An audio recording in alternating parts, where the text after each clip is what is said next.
Vamos para a palavra? Amém?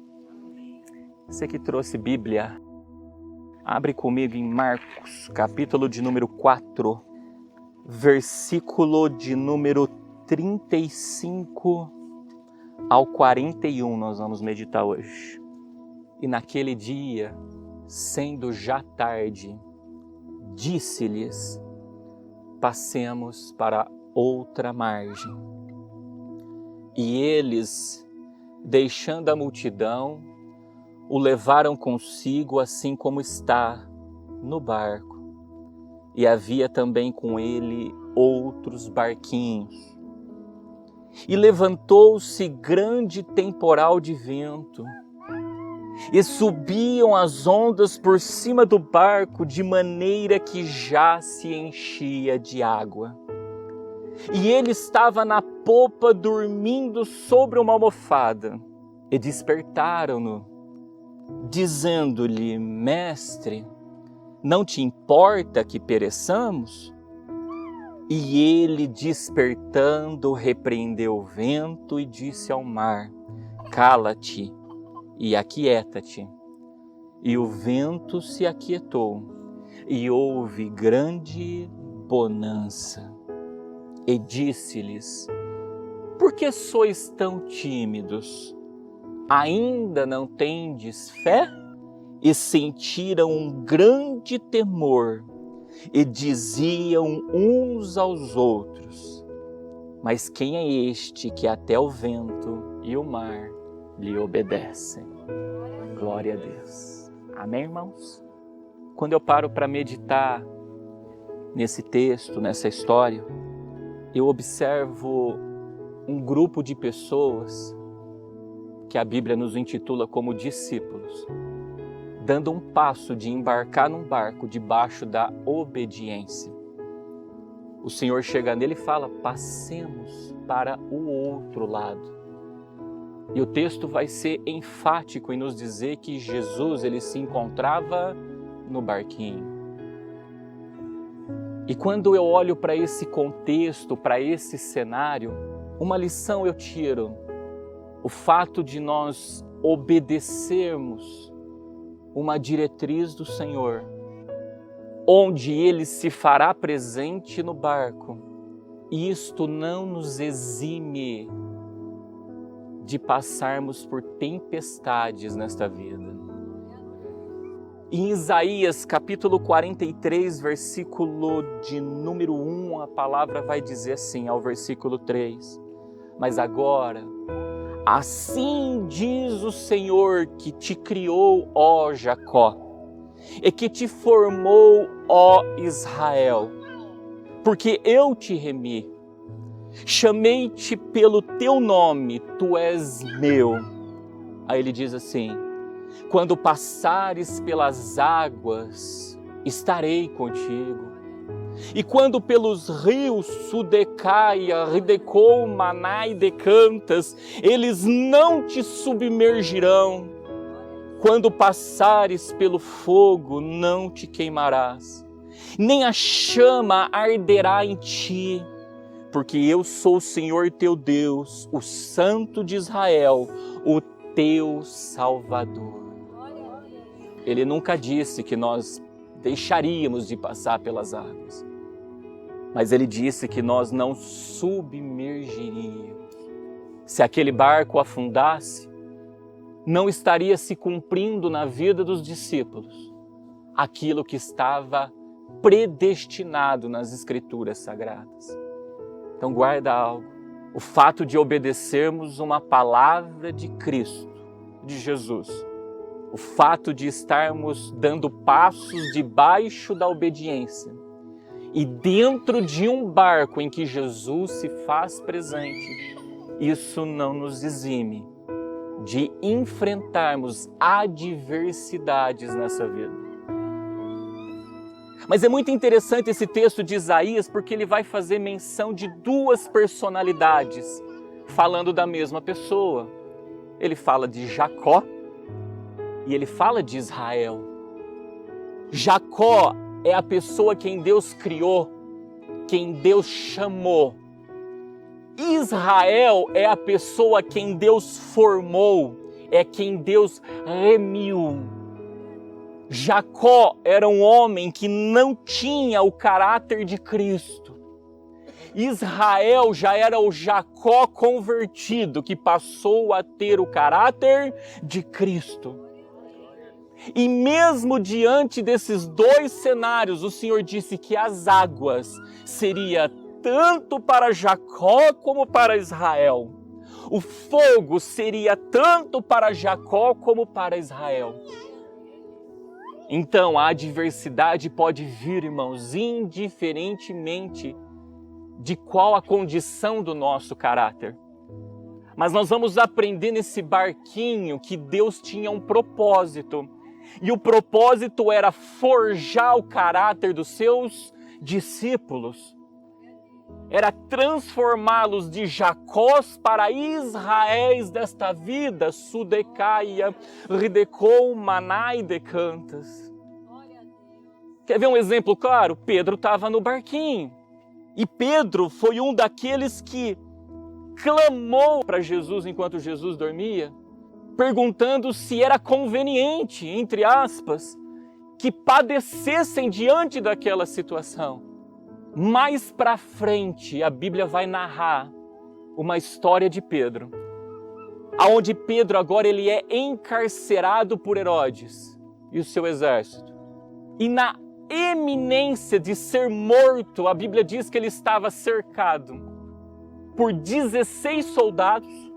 Ele estava com 2 amarras prendendo ele, com 2 soldados numa cadeia, e Pedro dormia. Olha a diferença de caráter. Outrora tinha medo de morrer. Outrora tinha medo de padecer naquele barco. Agora, irmãos, Pedro, dessa situação mais para frente, quando o seu caráter foi forjado, Pedro descansa e dorme, mesmo estando na pré-eminência de morrer. Pedro, ele tem agora intrínseco no coração dele aquele texto que está em Filipenses, capítulo 1, versículo 21, que diz: porque para mim o viver é Cristo e o morrer é lucro, Sudecaia, Ridecou, Manai, Decantas. Cristão que tem medo de morrer, irmãos, precisa ter o teu caráter forjado. Não temais aquilo que pode matar a carne, não pode lançar a alma no inferno. Temais antes aquele que pode fazer perecer a alma e o corpo no inferno, irmãos. Ei, viver é Cristo e morrer é lucro. Quando nós ainda temos esse caráter que nós temos medo de morrer, esse é o maior sinal que nós não temos certeza da nossa salvação. Esse é o maior sinal que nós ainda não fomos remidos. Esse é o maior sinal que ainda nós não apresentamos no nosso caráter o caráter de... Porque se viver é Cristo, nós passamos a ter o caráter de Cristo. Esse é o maior sinal que agora Deus vai permitir. Ouvir as águas nas nossas vidas. Ouvir o fogo, irmãos. Porque tanto nas águas como no fogo está o processo de purificação. Está o processo de forjamento do nosso caráter. Então o que Deus estava querendo instruir? Porque eles obedeceram, subiram no barco, mas lá no meio da navegação deles, a Bíblia vai dizer que se levanta o quê? Uma tempestade. As ondas começam a encobrir o barco e as águas começam a se encher o barco.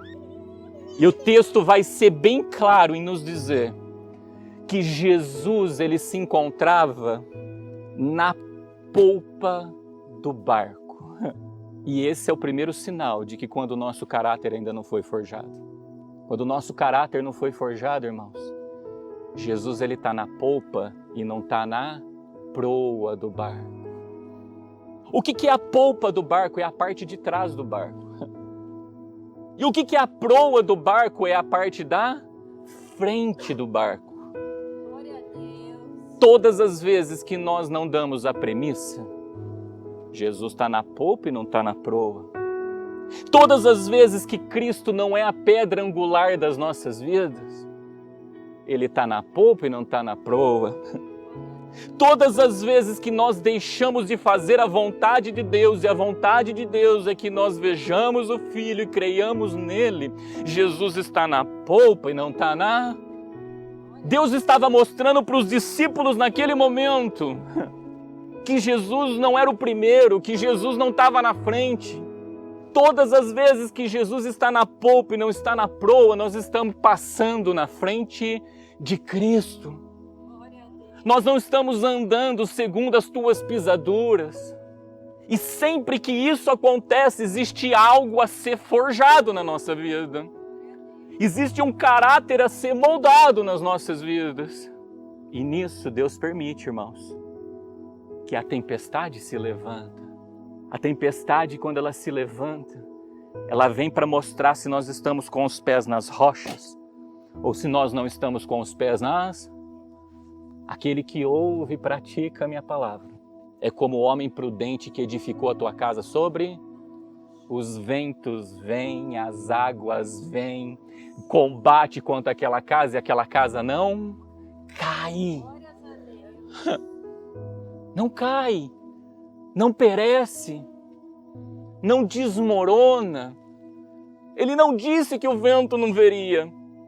Ele não disse que as águas não viriam, ele disse que se elas virem, elas não nos submergiriam, elas não derrubariam a casa, irmãos. Então, se as águas se levantaram na nossa vida, a primeira pergunta que a gente tem que se fazer é: Jesus está na polpa ou está na proa? Se ele está na proa, eu tenho que descansar como Pedro descansou. Descansa, porque o livramento vem, irmãos. Descansa, porque o que há de vir, virá e não tardará. Pedro, enquanto dormia, Deus movimentava uma igreja e botava de joelho em favor da vida dele. Ou seja, ele trabalha em favor de nós enquanto nós descansamos. Enquanto a gente está dormindo, Ele está pelejando, Ele está dando ordem aos teus anjos, Ele está colocando pessoas de joelho ao nosso favor. Tudo porque é Ele quem está conduzindo o barco da nossa vida, irmãos. A segunda característica, quando a gente medita nesse texto, quando as águas, Deus permite as águas se levantarem. A segunda situação que Deus quer que eu e você meditamos quando a gente olha para esse texto é: como é que Jesus está no barco? Ele está acordado ou ele está dormindo? Olha o que diz esse texto que está em Mateus capítulo 18, versículo 20. Ele diz: porque onde estiverem 2 ou 3 reunidos em meu nome, aí estou eu no meio deles. Só que quando a gente migra lá para Apocalipse capítulo 2, versículo 1, escreve ao anjo da igreja que está em Éfeso. Isto diz aquele que tem na sua destra 7 estrelas. E está aqui assim, ó. E que anda no meio dos 7 castiçais de ouro. Quem anda não está dormindo. Os 7 castiçais de ouro, irmãos, são as 7 igrejas de Apocalipse. Logo, quando eu olho para esse barquinho, eu vejo um povo reunido como igreja, mas que Jesus não está andando no meio, tá o quê? Dormindo. E quando ele está dormindo, irmãos, ele não nos vê, ele não nos ouve, ele não fala conosco, ele não movimenta suas mãos, ele não exerce a tua autoridade sobre a nossa adversidade, ele não exerce. E por quê? Porque estão reunidos, mas no nome dele, toda vez que nós nos reunimos, Sudecaia, Ridecou, Manai e Decantas, mas não no nome dele, ele pode até estar lá, mas ele fica o quê? Cuidado, porque o reino de Deus não é comida e nem... Cuidado com mesas de comida e bebida. Tem que existir equilíbrio. Ninguém está dizendo Porque nem só de pão, ou seja, a gente vai precisar de pão, viverá o homem, mas de toda a palavra que vem da boca. Cuidado, discípulos de Jesus, de se reunirem como igreja, mas não deixando ele como centro da reunião. Porque quando a gente faz isso, ele dorme no barco. Ele dorme no barco. Pode ter a comida e bebida, mas ele tem que ser, aquilo tem que ser diante de Deus um culto diante de Deus.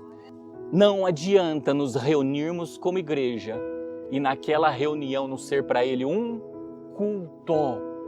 Ele espera de mim, de você o quê? Um culto. Se nos reunimos e não prestamos um culto diante dele, culto, irmãos, faz tudo conforme as Escrituras nos ordenar. Quantos lugares, irmãos, quantos, que não faz como as Escrituras ordena? Jesus está como naquele barco? Dormindo. É uma reunião de discípulos que não tem o caráter forjado como o de Cristo e que o centro daquela reunião não é o nosso Senhor? Jesus. É tão interessante que quando é que Jesus acorda no barco? Quando todos os discípulos se voltam para ele. Quando todos os discípulos colocam ele no centro. Por isso que a gente fica tanto tempo e todo culto, o propósito de vir aqui é ver o Filho e crer nele. O propósito de estarmos reunidos é ver o Filho e crer nele. O propósito de estarmos aqui como igreja é ver o Filho e crer nele, para que ele não durma no barco. Logo, se na ministração da palavra eu começar a fazer disso daqui uma palestra, ao invés de fazer disso daqui uma pregação do Evangelho, Jesus vai dormir. Porque na pregação, irmãos, doa quem é falado a verdade. Na palestra, a pessoa já está preocupada. Como é que o homem vai sair? Como é que ele vai receber? Pronto, Jesus saiu do centro. A palavra saiu do centro. Ele dorme. Quando a gente for cantar aqui, eu posso adorar. E quando eu adoro, o que sai da minha boca são cânticos e hinos. Eu posso fazer aqui dentro o quê? Um show. Onde o show tem um artista principal, um homem aparece no meio e todo mundo venera aquele. Cuidado, tá? Para venerar homens ao invés de venerar a palavra. O que abençoa é a palavra, irmãos. O que faz a diferença na vida de um ser humano é a palavra. Se o homem tem a palavra, glória a Deus. Se o homem não tem a palavra, cuidado, porque aquilo pode virar o quê? Um show. E nisto Jesus vai dormir no barco. Quando ele deixa de ser a pedra angular da nossa edificação, é a mesma coisa. Eu coloco a minha vida no centro, a minha vontade no centro, e não coloco a vontade do Pai no centro. E a vontade do Pai, de novo, é que vejamos o Filho e creiamos nisso. Jesus também dorme no... Tudo que nós nos reunimos como igreja, em que Cristo não é o centro daquela reunião, aquilo deixou de ser um culto. Se deixou de ser um culto, ele pode até estar na nossa vida, mas ele começa a dormir no barco.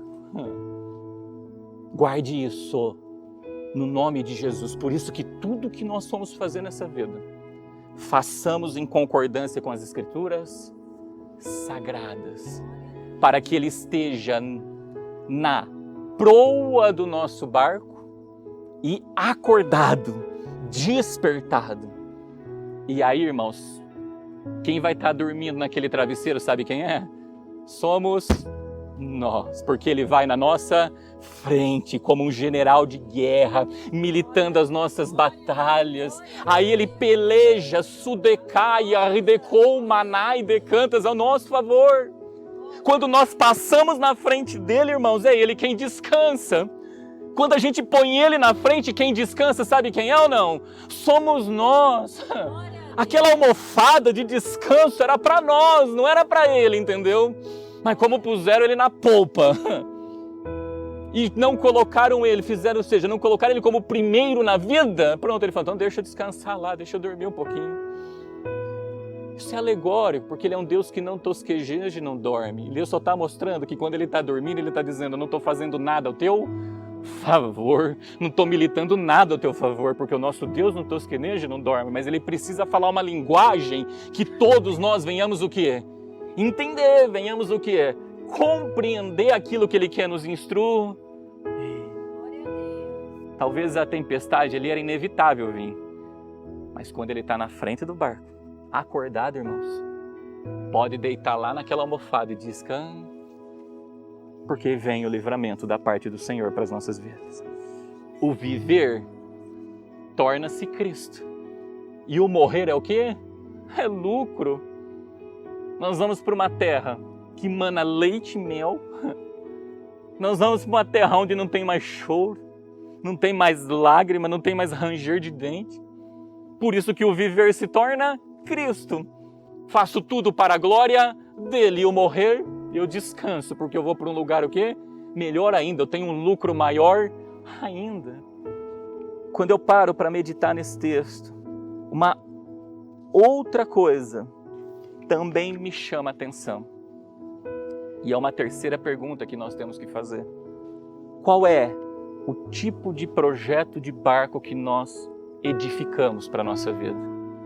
Porque quando eu olho esse barco que os discípulos estavam navegando, irmãos, eu vejo nele o barco da falta de fé, eu vejo o barco da timidez, porque ele diz, por que sois tão tímidos? Não tens fé? Eu vejo o barco do desespero. Mas quando eu olho para as Escrituras Sagradas, eu vejo uma embarcação projetada segundo toda a vontade de Deus. A Bíblia vai falar do barco que Noé edificou. Noé, ele fez tudo, está escrito lá, tudo como Deus lhe ordenara. E o que sobreveio, irmãos, não foi uma forte tempestade nos tempos de Noé. O que veio foi um dilúvio, onde exterminou a raça humana que não adentrou naquele barco. E durante 150 dias Noé esteve dentro daquele barco e você não ouve uma palavra de murmúrio. Você lê a Bíblia, você não vê uma palavrinha de murmúrio. Quando a gente entra em desespero diante da adversidade, começamos a murmurar diante da adversidade, pronto. Pode ter certeza, o projeto do barco não foi edificado como o projeto que Deus desejava. Aquele povo que murmurava no deserto, padeceu no deserto. Então, quando a tempestade vir, essa é a terceira pergunta. Que projeto de fé eu edifiquei na minha vida? Eu vejo nesse barco, irmãos, um barco de pescadores de peixes. É isso que eu vejo. E Jesus chamou eles para serem o quê? Pescadores de almas. O barco de Noé pescava almas, salvava vidas, irmãos. Aquele barco ali só jogava para dentro aquilo que era peixe. Que tipo de projeto? Se a gente tiver o cuidado de fazermos como está escrito na palavra de Deus, como tudo está ordenado, nós edificaremos na nossa vida um barco como de Noé. E nesse barco, irmãos, a onda não era maior do que o barco.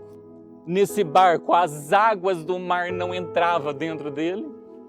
Esse barco, ele estava revestido, sudecaia, ridecou, manai decantas, tanto por dentro como por fora. Nada entrava, irmãos. E nada saía, só saía e entrava quando Noé subia lá na janela, abria a janela, soltava a ave e trazia a ave. É um barco revestido.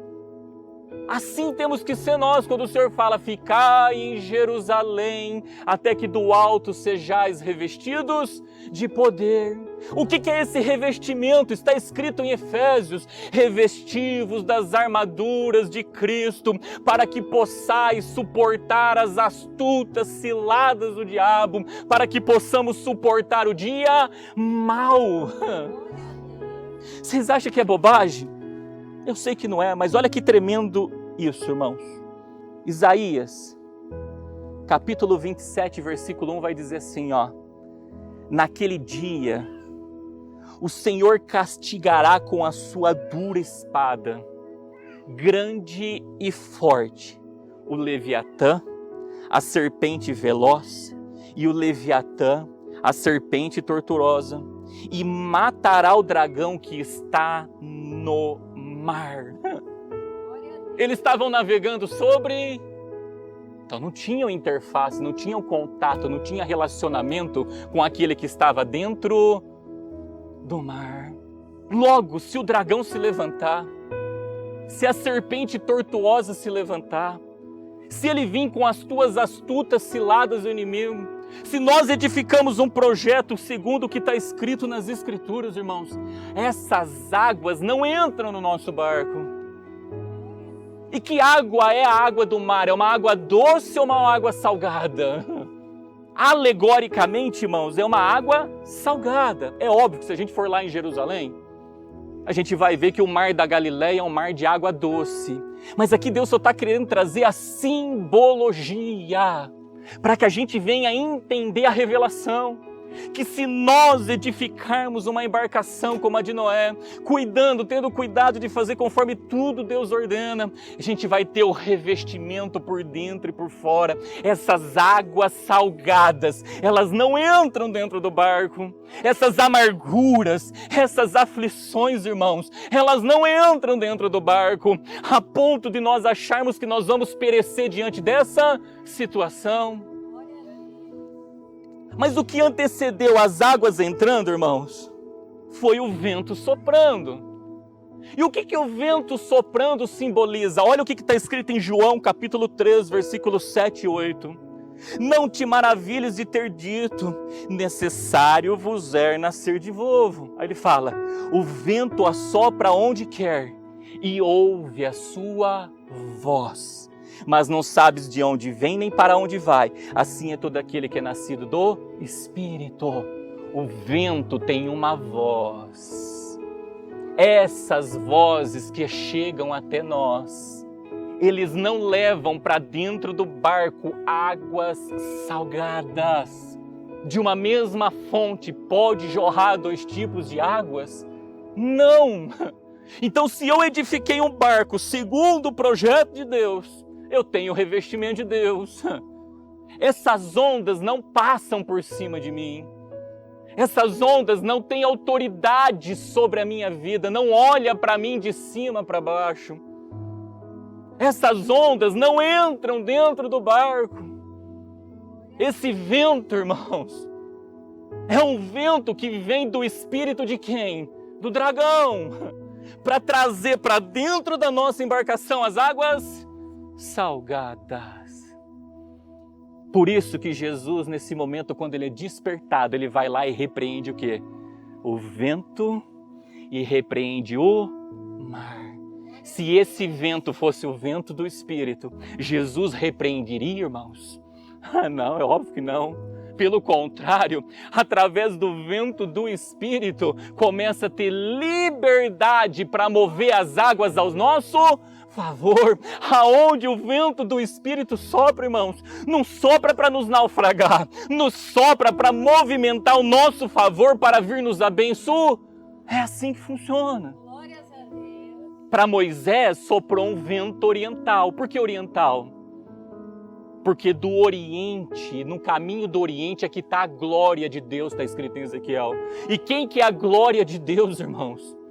É o nosso Senhor Jesus. A Ele foi dado toda a honra e toda a glória. Quando o vento soprou, quando Ele tocou com o cajado, o povo marchou em terra seca. No tanque de Betesda, as águas se moveram. A favor de quem? De todos aqueles que mergulhavam naquelas águas. Para José, as espigas que eram gordas, irmãos, se transformaram, sabe no quê? Em magras. Por quê? Porque Deus queria honrar José. Porque o que preocupou o faraó no sonho dele, Sudecaia, Ridecou, Maná e Decantas, não eram as espigas gordas. Porque se fossem as gordas, ele estava o quê? Tranquilo. O que preocupou a gestão dele era, por que tem essas espigas magras aqui no meio do negócio? É o tempo da escassez que nos preocupa e não o tempo da fartura. E a Bíblia vai dizer que também soprou um vento oriental. Então, quando o vento de Deus vem, irmãos, vem para militar ao nosso favor, vem para nos abençoar e não para fazer a gente naufragar. E Jesus vai repreender esse vento? Não. Esse vento são as vozes que vêm, irmãos, para tentar levantar ondas que impõem autoridade sobre a nossa e encher o interior do nosso barco de águas amargas. Deus permite nós passarmos por águas e por fogos, porque Ele quer produzir em nós, irmãos, experiências. Porque quando termina de ser realizado o milagre em que Jesus dá ordem para o vento e o mar calar e aquietar, todos os discípulos olharam e falaram: quem é este? Que até o mar e o vento lhe obedece. Glória a Deus. Tem um texto que está escrito em Romanos capítulo 5, versículo de número 3 ao 5, diz assim, ó: e não somente isto, mas também nos gloriamos nas tribulações, sabendo que a tribulação produz a paciência, e a paciência a experiência, e a experiência a esperança, e a esperança não traz confusão, porquanto o amor de Deus está derramado em nossos corações pelo Espírito Santo que nos foi dado. Guarda algo. Uma pessoa experiente diante de Deus, irmãos, não é aquela que pega o teu RG e te mostra e fala: olha, eu já vivi 80, 90, 100 anos de idade. Uma pessoa experiente diante de Deus é aquele que passou por muitas tribulações e ele teve paciência para enfrentá-las. Aquela condição que Deus permitiu de tribulação naquele barco trouxe para os discípulos experiências que eles jamais se esqueceram. Jamais se esqueceram. Experiências essas que depois eles enfrentariam muitos barcos de tempestades na vida deles. Mas como agora o caráter deles já estava forjado, irmãos. Ele sabia que por detrás dessa experiência vinha o surgimento da esperança. Porque o texto é claro em dizer: a paciência produz experiência. E a experiência a esperança. E qual era a esperança deles? Que o livramento viria da parte do Senhor. Sadraque, Mesaque e Abednego, antes de serem lançados na fornalha ardente de fogo, eles tiveram a experiência de não ter comido dos manjares do rei, mesmo diante daquela adversidade, daquela tribulação. E Deus fez deles homens mais formosos do que os outros que se alimentavam dos manjares dos reis. Isso trouxe experiências que lá na frente, quando eles foram submetidos de novo a um barco turbulento, eles tinham a esperança que Deus ia livrá-los. Aonde eles disseram para o rei: se o Senhor me livrar, Ele é Deus. Mas se Ele não livrar, todavia saiba tu, rei, que Ele continua sendo, em outras palavras, viver é Cristo e morrer é lucro. As águas vêm para forjar o nosso... Eu não sei qual é o vento que chegou no barco, irmãos, no nosso barco, mas eu tenho uma palavra para dar para os irmãos: aquietai-vos e sabeis que eu sou. Quem aquieta vai lá para o travesseiro, irmãos, tira Jesus de lá e bota Ele na frente. Aquietai-vos e sabeis que eu sou. Por detrás dessa grande experiência que os discípulos tiveram, Deus tinha um propósito na vida deles. Estava muito claro. Era produzir fé. Porque falou: por que sois tão tímidos? Não tendes fé? Se tivesse fé, estavam descansando na almofada que Jesus.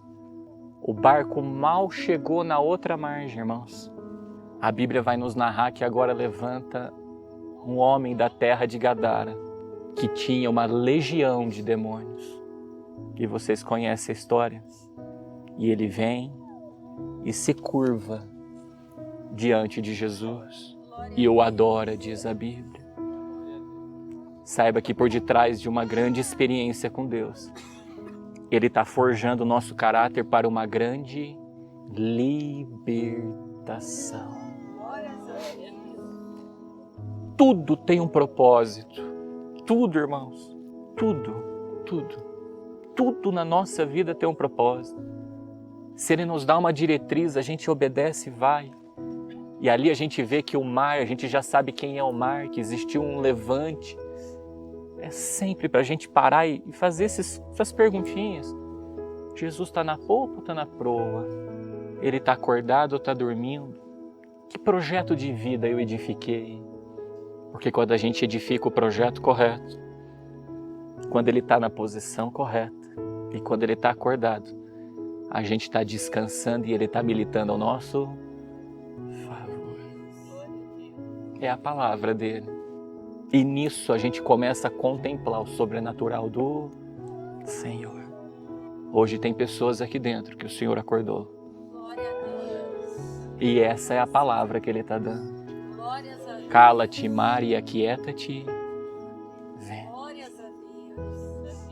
Para alguns Ele está dizendo, põe Ele em primeiro e desperta, porque também contemplarás Glórias a Deus.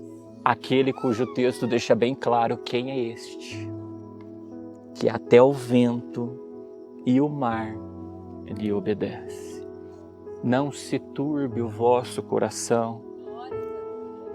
Credes em Deus e credes no... Não turba. Aquieta-te. Faça essas 3 perguntinhas. Posiciona. Porque aí Ele dá ordem. Ao nosso favor. Amém? Aprendei-vos de mim, que sou manso e humilde e encontrará descanso para a tua alma.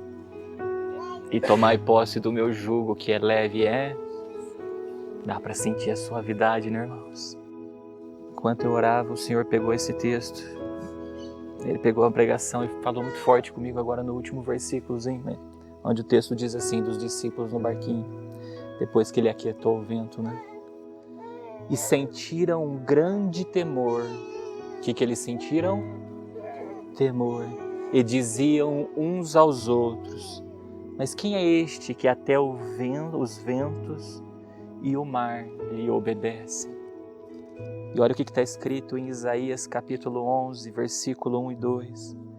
Porque brotará um rebento do tronco de Jessé, e das suas raízes um renovo frutificará. E repousará sobre ele o Espírito do Senhor, o Espírito de sabedoria e de inteligência, o Espírito de conselho e fortaleza, o Espírito de conhecimento e de temor do Senhor. Sabe como que os discípulos saíram dessa experiência com Cristo no barquinho? Cheios do Espírito de... Amém? As experiências que Deus nos leva a ter com Ele vem para isso, para nos encher do Espírito. Ficai em Jerusalém até que do alto sejais revestidos ao revestimento que vem do Espírito de Deus sobre as nossas vidas. Amém? Guarda mais isso em nome de Jesus.